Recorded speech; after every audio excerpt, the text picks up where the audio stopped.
Welcome, everybody, to today's webinar, Retailer Confidential. It's a conversation with several independent booksellers with deep experience in the industry to hear their perspectives on what we as a business and as a supply chain can do to better support bookselling in this market.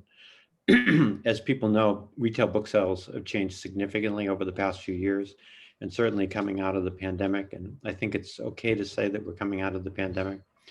Has accelerated a trend toward online sales, in some cases, in many cases with local fulfillment.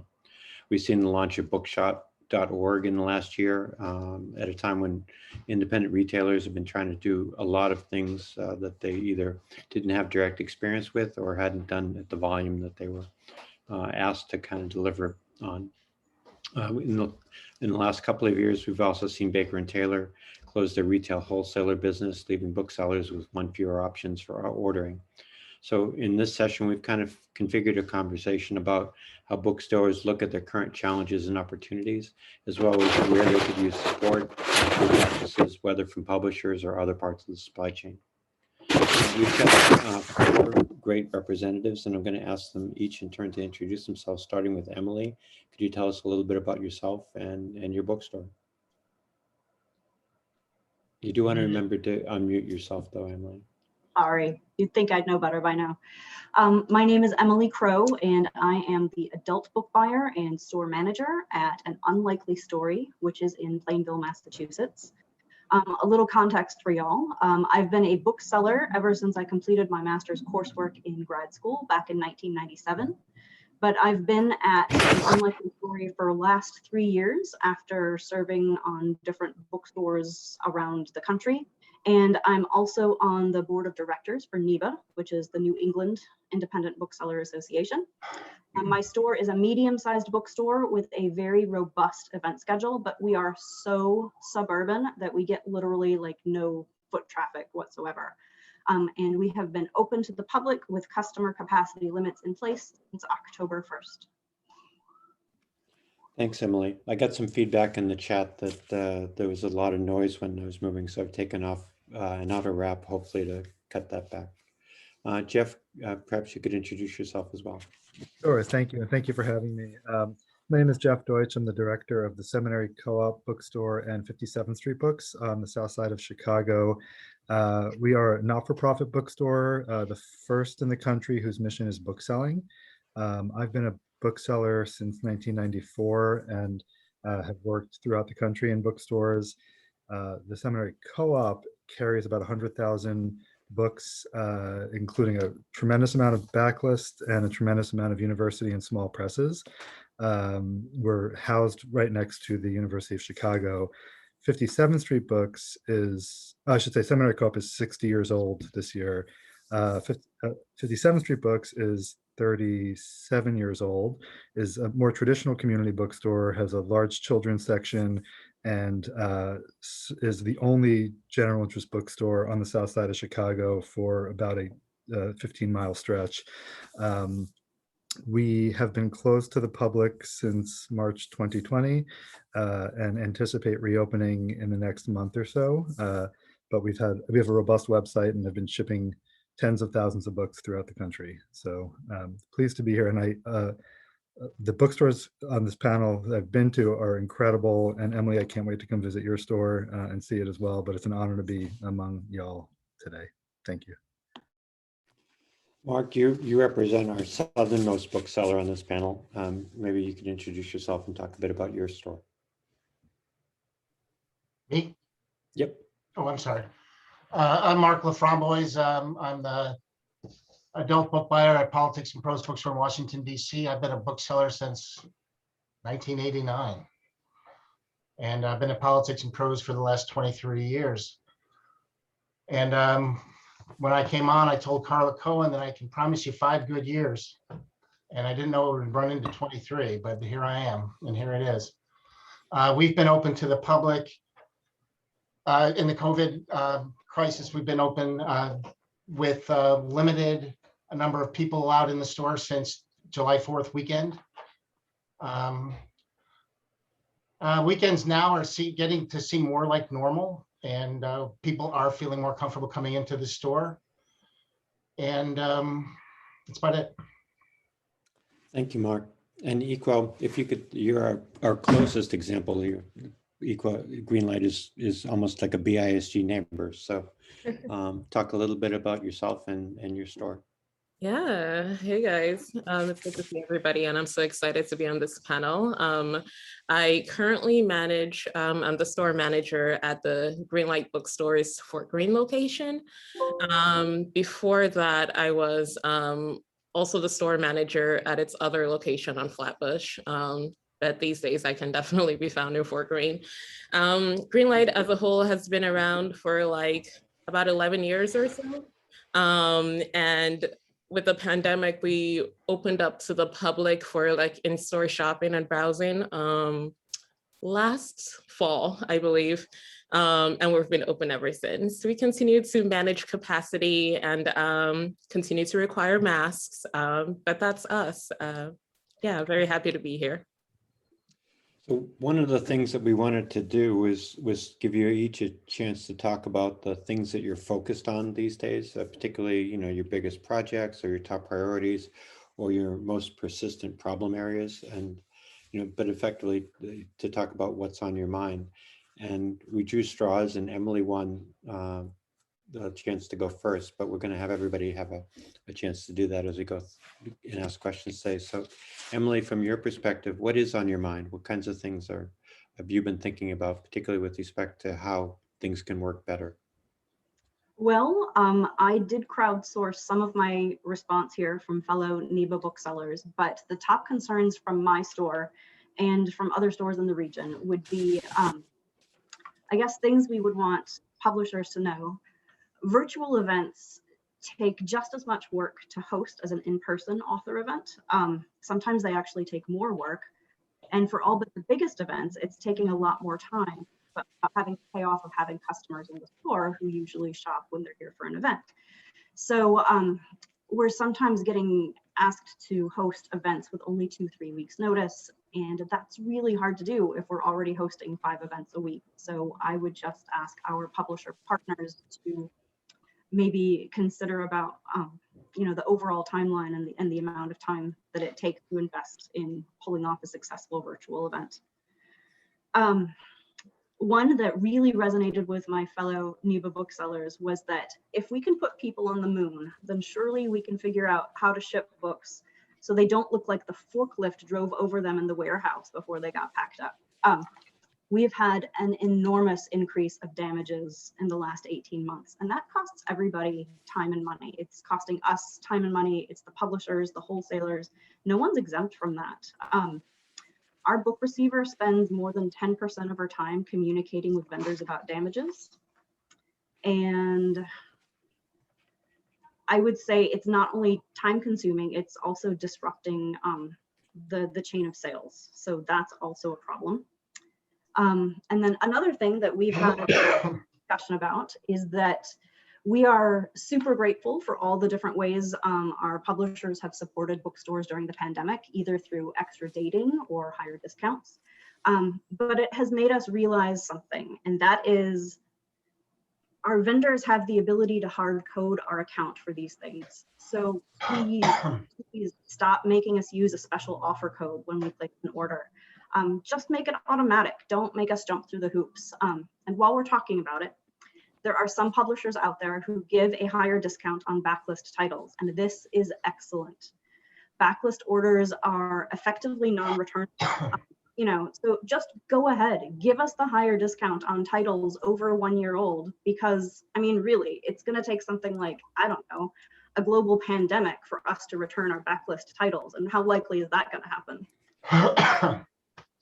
So. Thank you, Emily. Jeff, how about from you? How do you think about the business? Sure. I want to echo Emily's point about hard coding discounts is very well taken. That's right. So for us, as I said, we are a not-for-profit bookstore. We became a not-for-profit bookstore in October of 2019. So just 5 months before the pandemic was in full force.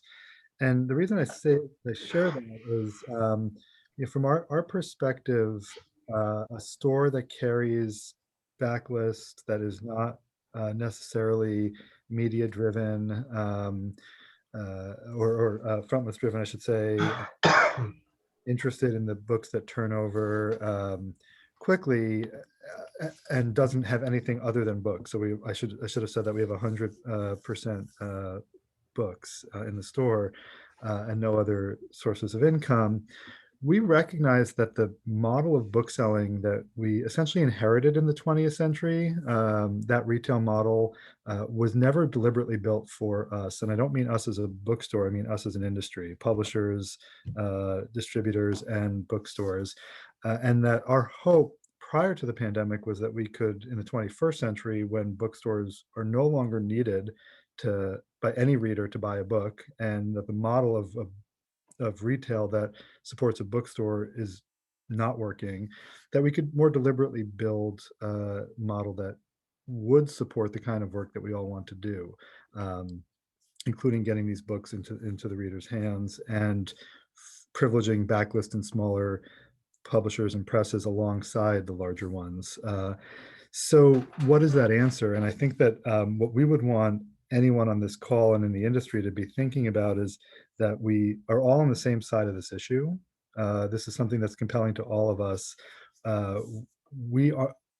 Our perspectives that we don't want to ask anything of our industry partners first. We want to ask our industry partners to think with us and ask of the world, whether it's municipalities or foundations or other media entities or readers. What could we do to support what we all care so much about, and find a way to build a model that supports it? So I know that's a little bit more abstract. There's certainly a lot of concrete things we could discuss, like extended dating or better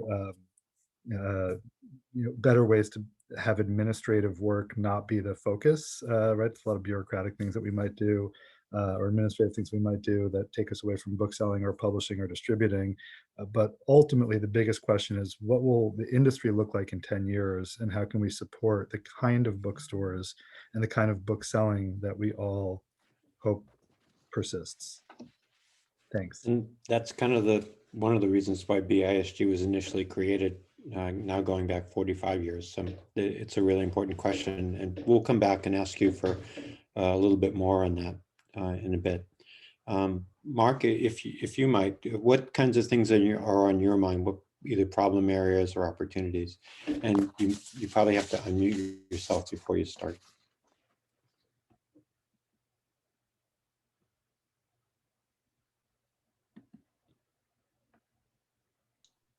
There you go.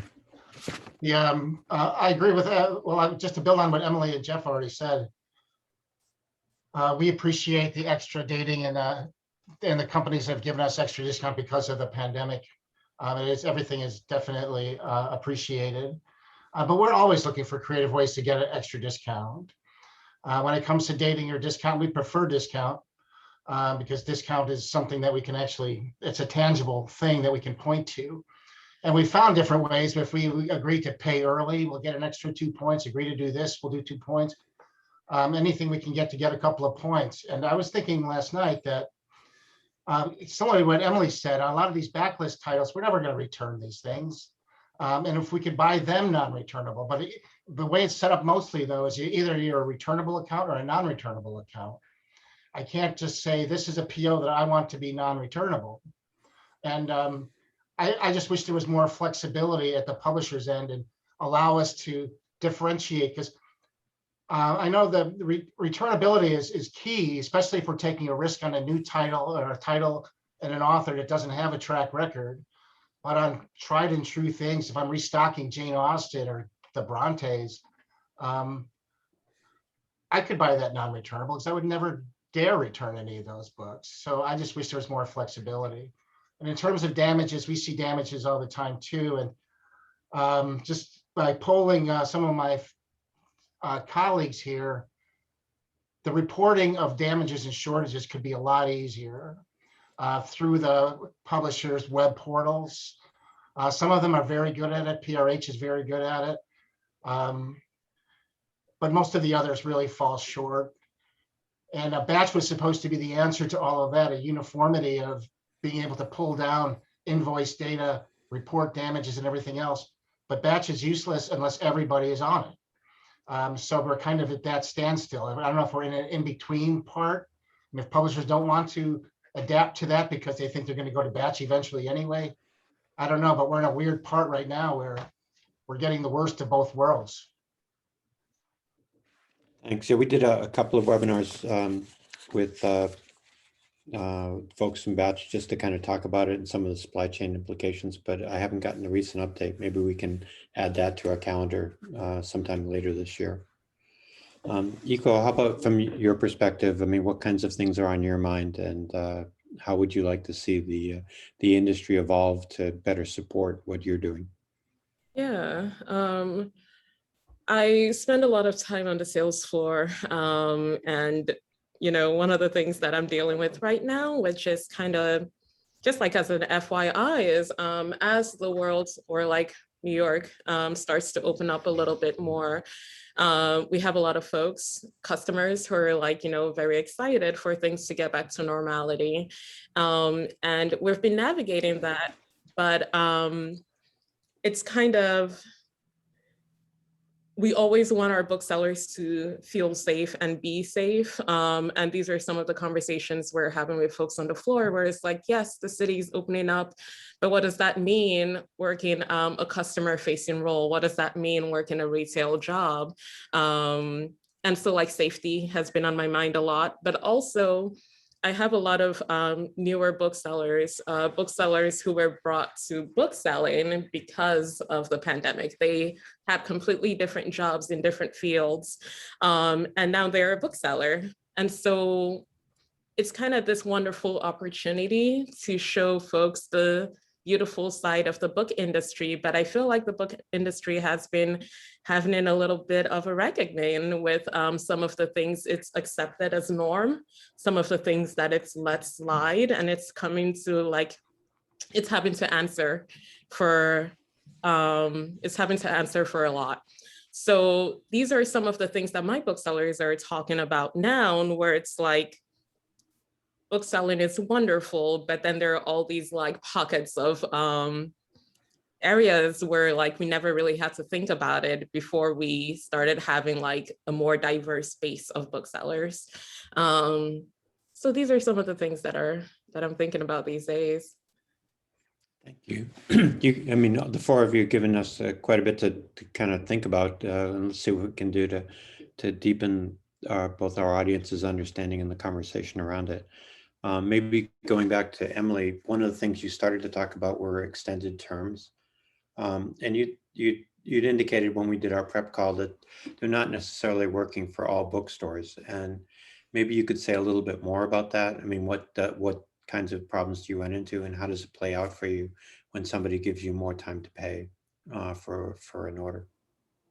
Sure, I'd be happy to speak to that. And again, this is just our own store. Other stores will certainly have a different point of view.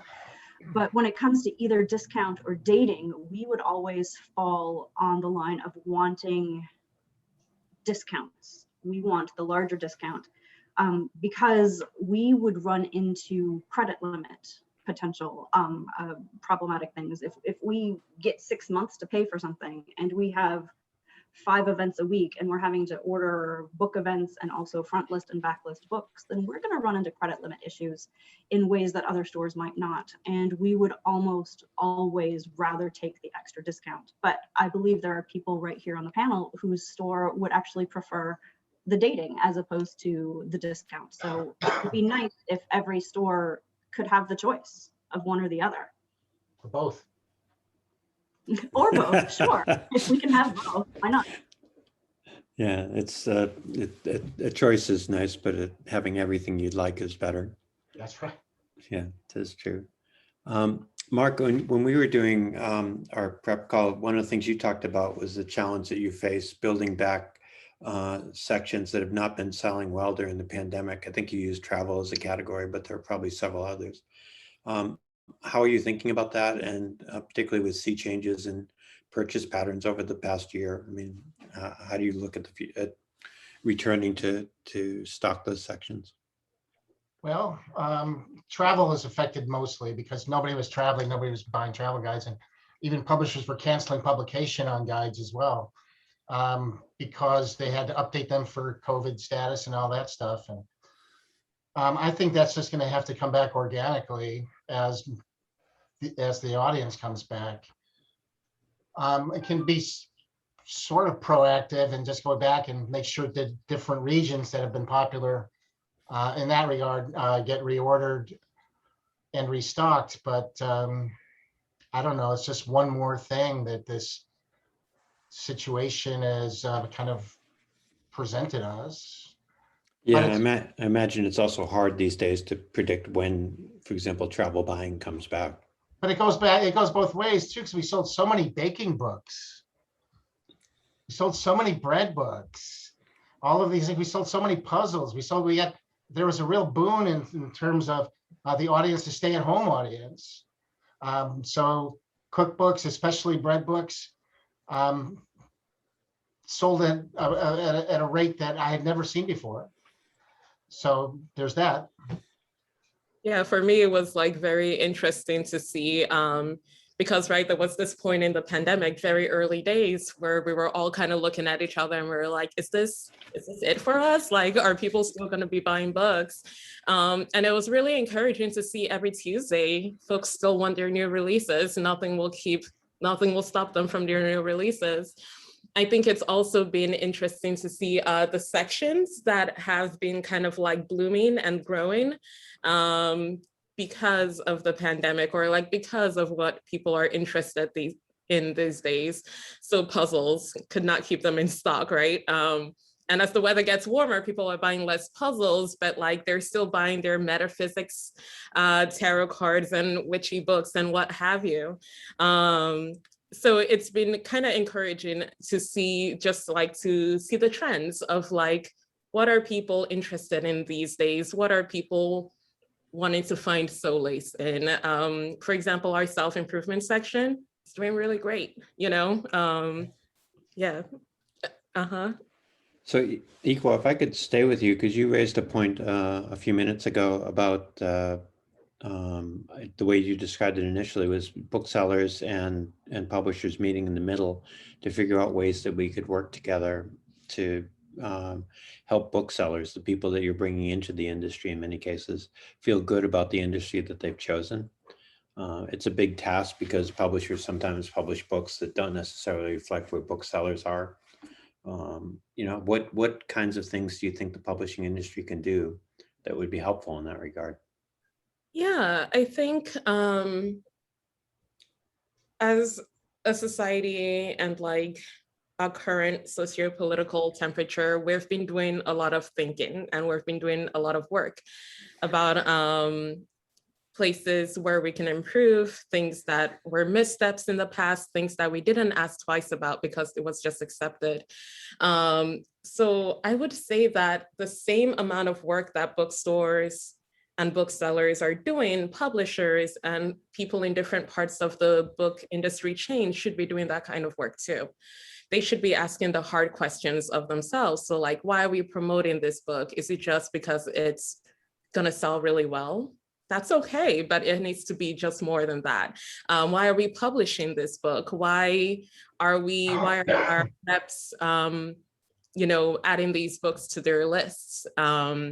These are important questions to ask yourself. So like, what does DEIJ work look like for all areas of the book industry? And I think like as bookstores, working with our customers and our communities, these are things that we've been thinking about more in the last year than ever before, right? But it can't be just us. It just can't be the bookstores. Like the publishing industry needs to be doing this work too. And we want it to be an industry that people are proud to be a part of, and like right now, every once in a while, there's like some looking away. There's some like, I can't believe that house did that. I can't believe they published that book with that huge advance. I can't believe those buyers ordered so many copies of this problematic book. So like, yeah, I guess my ask would be for the book industry as a whole to like do the work, read the books, read How to Be an Anti-Racist. You may learn a thing or two. Thanks. And it has been not just the last year, but certainly over the last year or two, virtually every major house has had either staff or public or both feedback on books that they've signed, books that they've published. And it's going on right now, particularly with respect to SNS. Jeff, you started out by talking a little bit about the nonprofit model as one of the things that's on your list. And I think that's really a shift in how we think about several parts of the business, not just the book selling piece. Maybe you want to share some thoughts about why the idea is important and how it works in practice for you. Yes, absolutely. And if I may, I think I might just continue a little bit of what Ikwo was saying to frame the response. And there are two things that stood out to me. One is the question of why are we publishing these books? Why are we selling these books? And certainly equal to your point that if you want to just sell a lot of books, that's great. But there are also other reasons we're doing it, and answering that question is, I think, critically important. Of what are our values? Why are we committed to the book, to book selling, to trucking in ideas? Right? We're not. It's not great commerce, obviously, but these are really important cultural endeavors. And how do we value that? And thinking about Jasmine Ward is a famous example for Sing Unburied Sing, which won her second National Book Award, received such a low advance compared to what other white authors are receiving. And not just asking the question about authors and books, but also C-suites and who is in the industry. The Lee and Low Diversity Survey is a great example. And these questions are they're related to the not-for-profit model, because I think that it's critical to ask why we do what we do. None of these are new questions. Go back 50 years and these exact same questions are being asked. There were some, it was 1983, there was a subcommittee of, I'm not going to remember the details. I know that E.L. Doctorow at that point was the president of Penn and gave very stirring testimony about publishers' patience and what it means to have patience in this industry. And at that point, there was so much consolidation and we were looking at the next bestseller and quick selling titles. But what about the slow seller? What about the books that pick up steam? What about Toni Morrison's early novels? And what sort of space would we make for them so that they can be discovered? And through over time, these young novelists can turn into our next Nobel laureates. That's the same conversation we're having now. And what does it mean to have a store like ours, where of the 28,000 titles that we sold 2 years ago, that was our last full year in operation, 16,000 of them, 60% of them were one book to one customer, and that's it. And to think about all those sales, so we're selling books, we're selling them slowly, and it's not a high turning environment, and it's not a model that retail could support, but it's selling a lot of books, these single copies of books, and that's meaningful.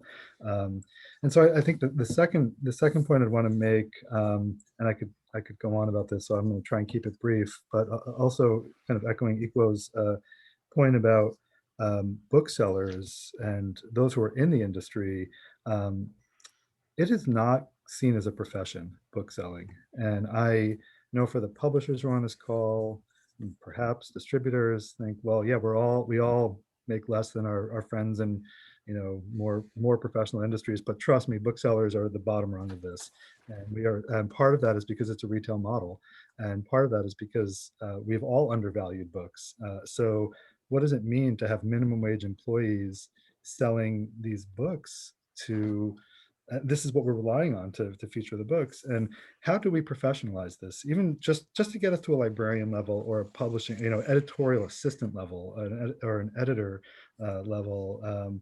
Mark with 23 years of politics and prose, and it's not about anyone's salary or anything like that, but to think about what would that look like in the editorial world, to have someone of that experience and that knowledge and that wisdom and all those years, it would look different than a retail model. And our answer to this is not to become a 501c3, which we're not, that is a nonprofit. It's to acknowledge that we are not in it as retailers per se, i.e. the difference between wholesale and list price being where we make our money, but that there are other forms of income that need to support the critical cultural work that brings the next generation of scholars or Nobel laureates or storytellers with perspectives that have been underrepresented into the world and into the mainstream. That doesn't seem too hard. Piece of cake. Hey, listen, we built a model once upon a time. These are all, everything that is built was built by someone, built by people, and we have this opportunity because of the pandemic to really build deliberately what we once inherited, passively. Thanks. Yeah, and perhaps some of the questions will give you a chance to take another look at that as well. I wanted to come back to Mark, if I could, to talk about backlist purchases, which during the pandemic have grown as a share of the total. And of course, the total has also grown, though not for most independent bookstores. Is this having an impact on how you think about ordering, showcasing, and encouraging readers? Or is it kind of self-organized that readers know what they're looking for? I have noticed there's some more aspirational reading going on.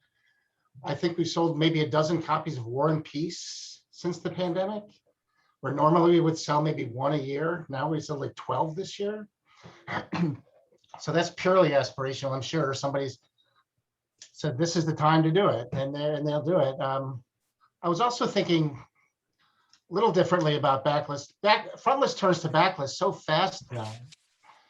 And then you still have to find a place to put them, and you have to take things off of display while they're still selling. So I'm just wondering if there's a way to form a second tier, and publishers could maybe even help with that in terms of support financially. If we find other ways to take those things off of the main table because new stuff has kind of come in and taken its place. But it shouldn't be relegated to overstock just because the new kid in town is taking your place.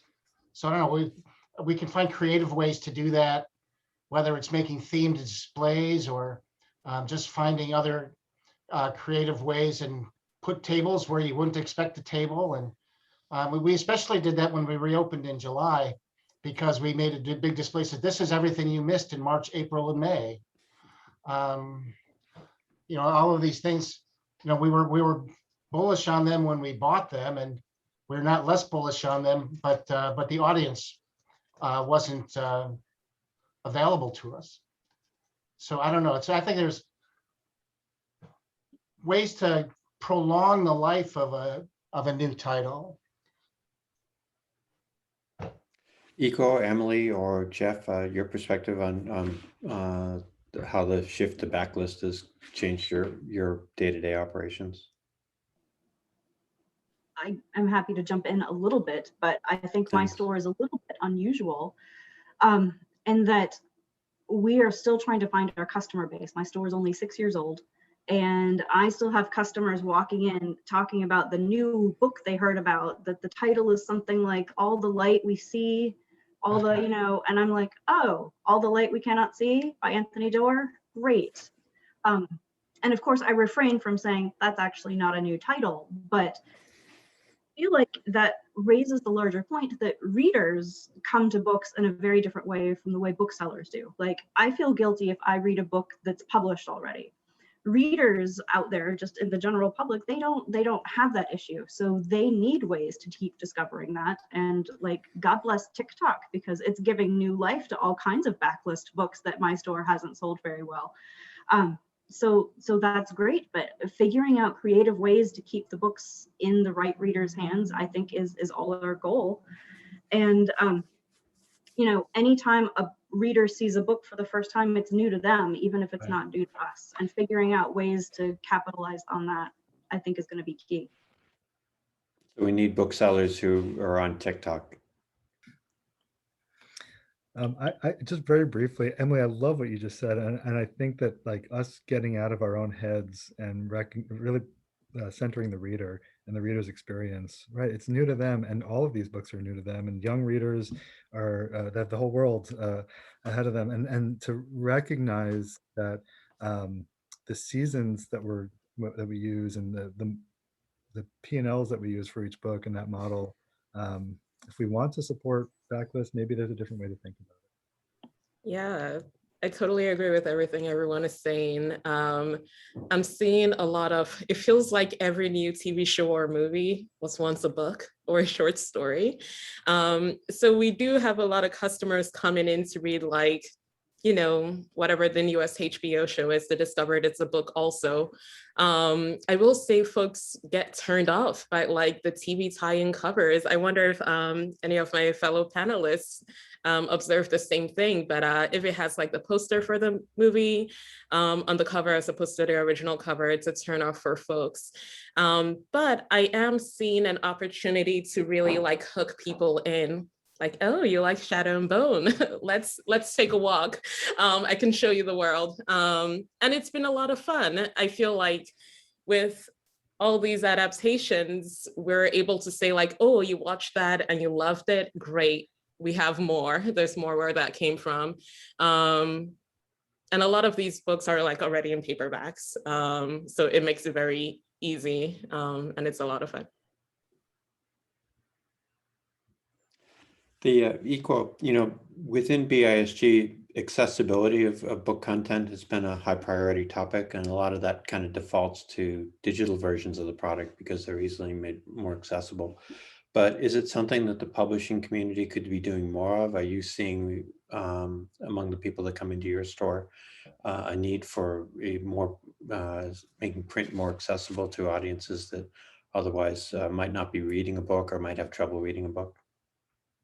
Yeah, I think we've had to, and I'm speaking for our buyers, since they're the ones who do a lot of like bringing in of the books and items, but we have had to think about like, what are our bestsellers? So like, what are the things that folks are going to be buying, and it'll be great for us to have the large print edition. It would be great for us to have the audiobook edition also on hand before they even special order it. And I think we've been conscious of that. But honestly, I think what I'm seeing most on the sales floor are people who want to buy ebooks and audiobooks at the register, and they don't want to go online through a third party. They want to do it at the register. So I guess it's more of a like, what's your point of sale system? What's your software like? If it allows that, is that integration even possible? But yeah, we are seeing a lot of folks who are like, okay, I don't want to use Audible. I want to shop local. I want to give my money to the independent bookstore. And we just got to make that as easy as possible for folks to give us their money. You know, if they don't want to support Amazon, then let's help them not support Amazon. I see a couple of people nodding. Is that something that you would agree with, Jeff or Emily or Mark? Of course, I agree with that. Yeah. I don't know the answers though. Unlike Ikwo Store, we don't get a lot of requests for ebooks. Occasionally we get requests for audiobooks, and it's a constant challenge because customers want to give us their money for the things they want, and sometimes we're not able to give them the platform that they need to make that purchase, and it is a little frustrating. Thanks. You know, we've been doing some work within BISG on supply chain issues, particularly around returns is one aspect, accessibility is a second. But we haven't delved into it in detail, but the POS, the point of sale systems that are in place kind of cover a huge range, and they're difficult to upgrade in any one store setting. Tough to do across the industry, but it's something that we'll probably be taking a look at in the second half of this year. Not with the idea that we solve it in one pass, but you know, what could the picture look like going forward? Mark, I wanted to come back to you, or actually in this case, I wanted to come back to Jeff to talk about, we've had a number of shifts in both the count and the locations of both booksellers and libraries. So there are places now that are around the country where it's actually hard to find a place to discover a book. It's a long way to the local library, and there are no independent booksellers. Is this something from your perspective that you worry about? And if it is there something that we can do collectively to try and address it as a challenge? Yes, absolutely. And we're all hopeful that Barnes and Noble will make it, but could imagine a world without Barnes and Noble and how much harder it will be to walk into a bookstore in this country.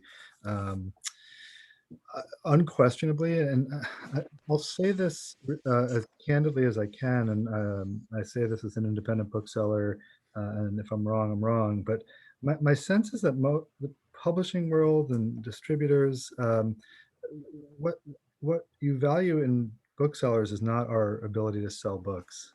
It is a small percentage of the overall sales for most publishers, and yet everyone would.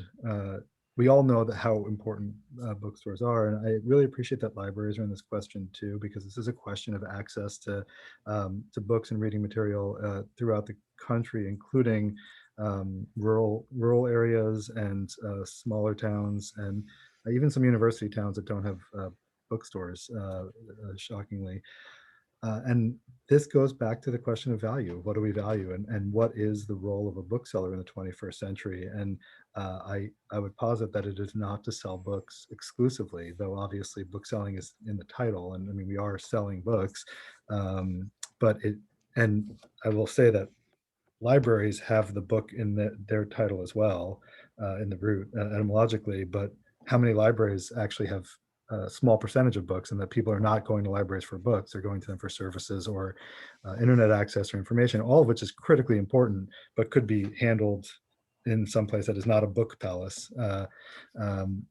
So yeah, so we should figure out models that support the work that we're trying to do and not shoehorn. I'm sounding a bit like a broken record, I'm sorry, but not shoehorn this other model of retail that is really just about buying and selling and not about culture, and figure out ways to have not just more access to books, but more access to older books and free access to books in a library that also supports the creators and the publishers, the authors and the publishers, and making a living, and thinking about every step of the work, including the delivery drivers and those who are in the warehouses packing the books up. How do we support the full chain and make sure that this is a profession and an infrastructure that supports those professions, so that we can all ensure as a culture that we have these treasures and we all, let's say one more quick thing if there's time, Brian. For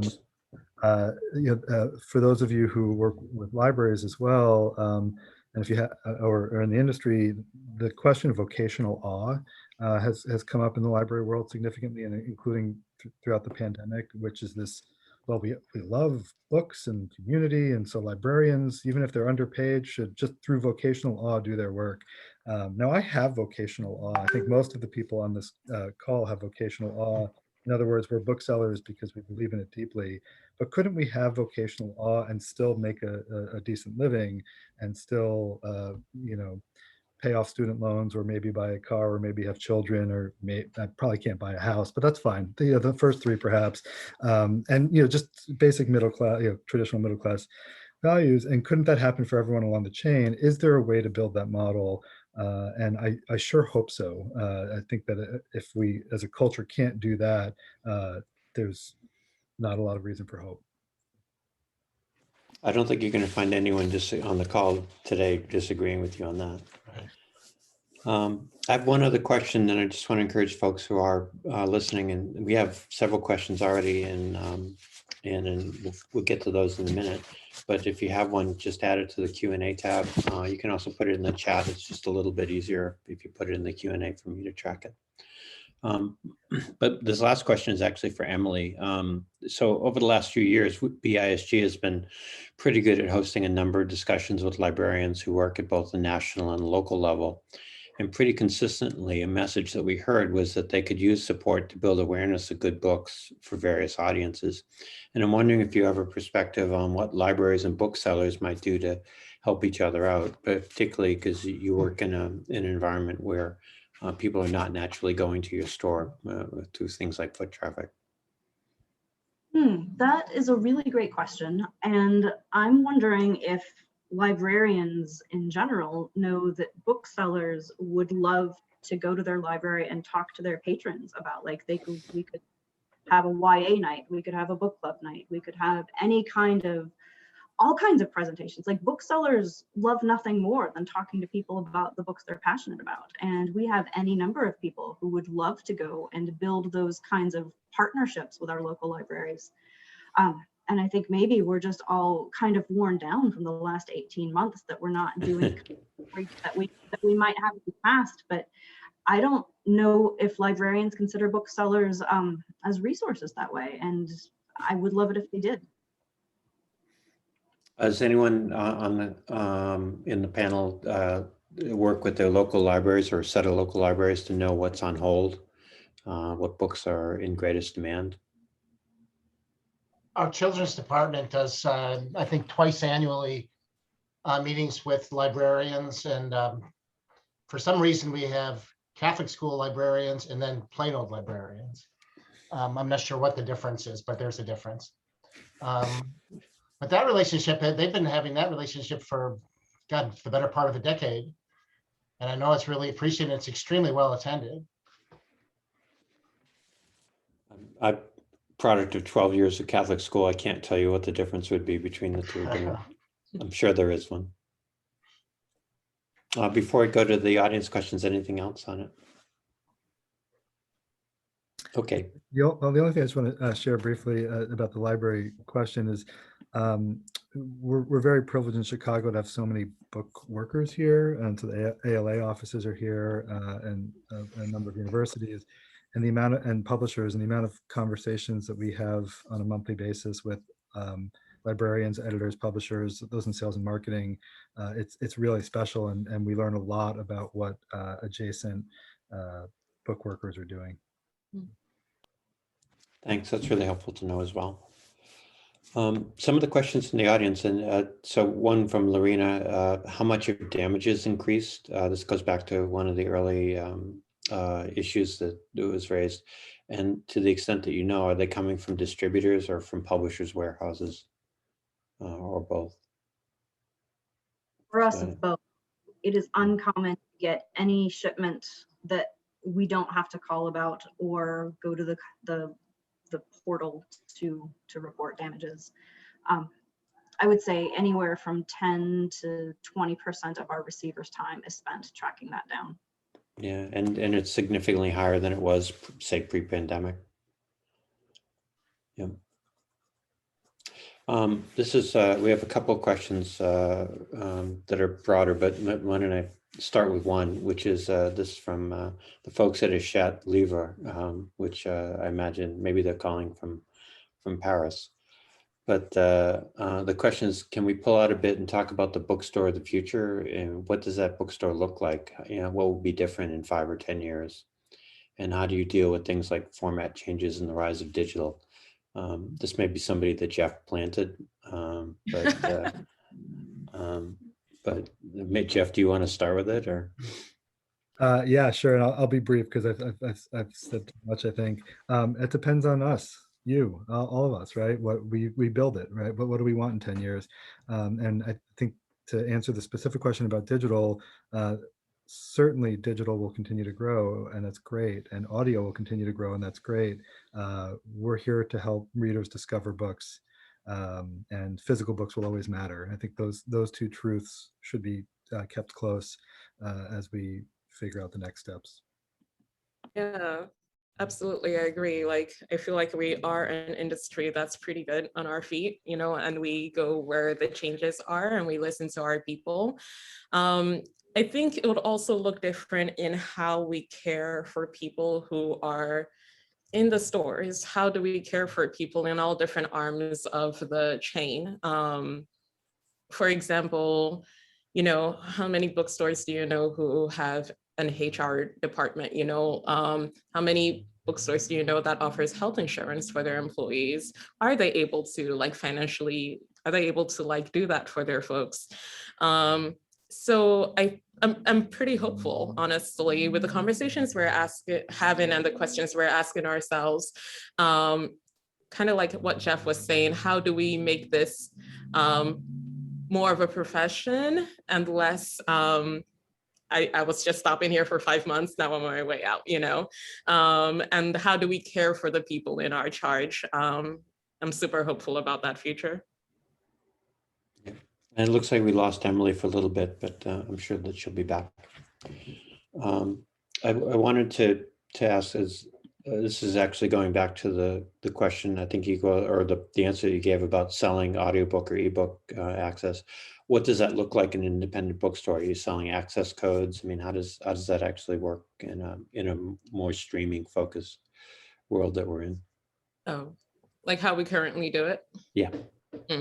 Third party on our website is a link to Libro FM and also My Must Reads. And that's kind of like how folks support us if they'd choose to and want to get an audiobook or ebook. But yeah, I mean, I'm not entirely sure of like what an actual integration with the software would look like on the sales floor, but like that's for the most part how we're selling these things, unless it's an item that we like, unless it's like an audiobook that we specifically brought in, you know, or unless somebody wants to special order it. We just kind of direct people through this third-party option, which is really great, but maybe there's another way around that.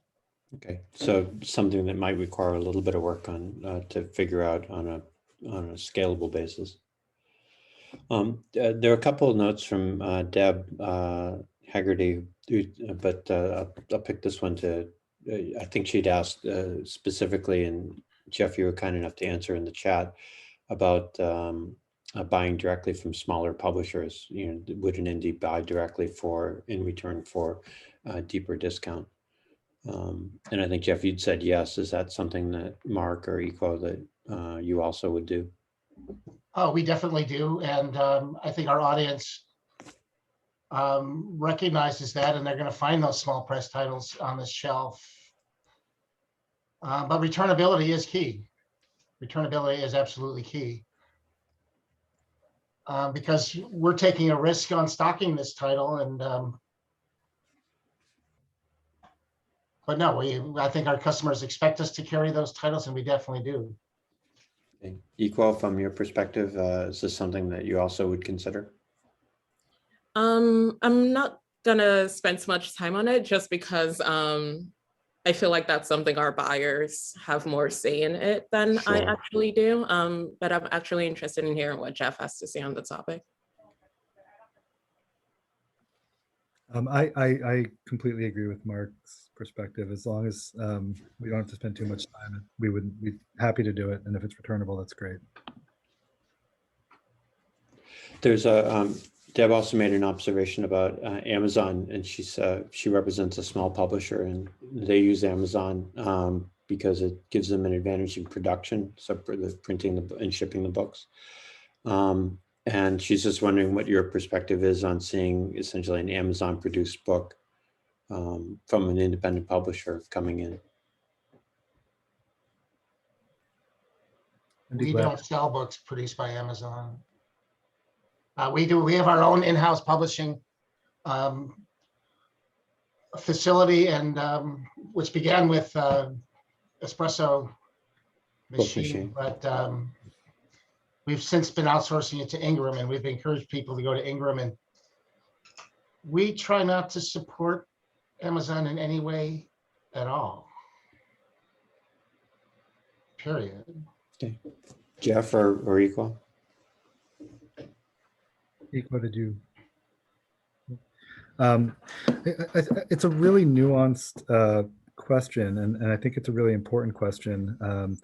So many booksellers rely on Amazon, and so many publishers rely on Amazon, and all of the there are very few used bookstores who have the luxury of not posting on Amazon. The question was posed, I think Debbie put the word hate in quotes, saying I know booksellers hate Amazon. I want to unequivocally just say Amazon is not a bookseller. They might sell more books than anyone else, but they're not a bookseller. And I think that part of why I wouldn't say hate, but part of why, Mark, I agree with the emotion behind your sentiment completely. Though we will sell a book that Amazon printed because the author and the author shouldn't be necessarily penalized for Amazon's indifference to our industry. But the issue is that they're not booksellers and they don't care about the infrastructure. They don't care about you. They don't care about us in terms of the economic model that supports the work and the very delicate work that it takes to produce these books, and the patience and the years and years of struggle of writing the books and publishing them and working through it. It's all just about efficiency, and they're not thinking about how do we better support this industry. If they were partners, great. There's nothing intrinsically wrong with them. And frankly, they pay better than every bookseller in the country with few exceptions. So we shouldn't be on our high horses around it on some level, but on another level, they're doing it because they are taking something like, I'll say one more quick thing and I'll stop. Most bookstores have to sell socks or puzzles or non-book items in order to make it work. Doesn't mean that they don't like selling those things. Who doesn't like a good pair of socks or puzzles? Great, or coffee.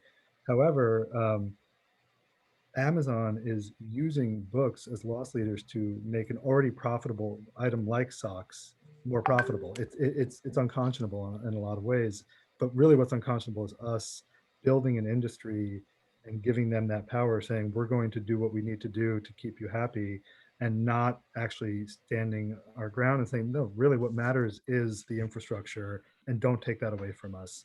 And we're not going to privilege your terms because this is too important to us. So, again, sorry, go ahead.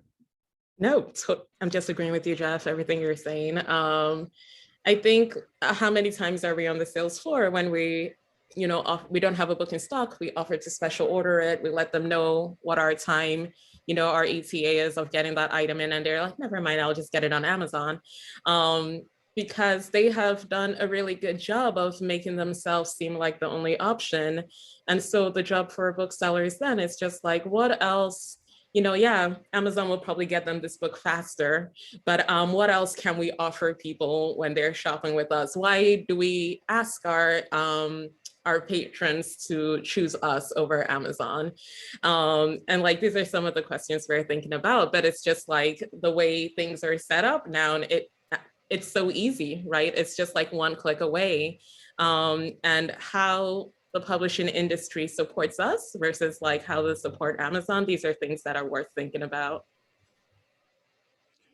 Well, as I predicted when we did our prep, we have more questions than we have time for, even though we let almost 20 minutes, not surprisingly. I'm capturing the content of some of the things that are in the chat, and I'll be happy to share that with you so that you at least get a sense of what people are asking about. But before I go, and I'm sorry that Emily's been blocked, probably some internet access issue, but I just wanted each of you, if you could, to leave us with a takeaway for today, the one thing you'd love to see either people keep in mind or to happen as a result of this discussion. Maybe start with Jeff. Just imagine a world 10 years from now that you want to live in, and let's all work together to build it. Ikwo? Yeah, any reps listening, nothing I love more than getting a book with like a little note from you. Thank you for all the books, and like thinking that that you guys put into the packages you sent out. I'd say think of ways to like bring newer booksellers into that wonderful bubble of love. So for example, as booksellers who've been doing this for a very long time, we have our own address book of like the reps and like publishing industry folks that we work with, but like what ways can publishers and marketers reach out to newer booksellers would be really great to see. And Mark? Well, I'm just very grateful that we have a large customer base that knows the difference between price and value. There's a value in coming to the store and having that experience. And I think they recognize that, or at least the ones who return would recognize that. And so I think we're very blessed in that way. I want to thank you, and also for your willingness to spend time with us. I know it's tough to come off the floor and actually spend time trying to explain the business to people who are in the business. but I think it's invaluable, and I think it fosters a conversation that I hope will grow from here. If we're going to figure out what the bookstore of the future looks like, starting today is not a bad thing. Thank you for your time, and thank you very much for being part of this. Thank Hey, you. thank you guys too. Bye-bye. Bye-bye.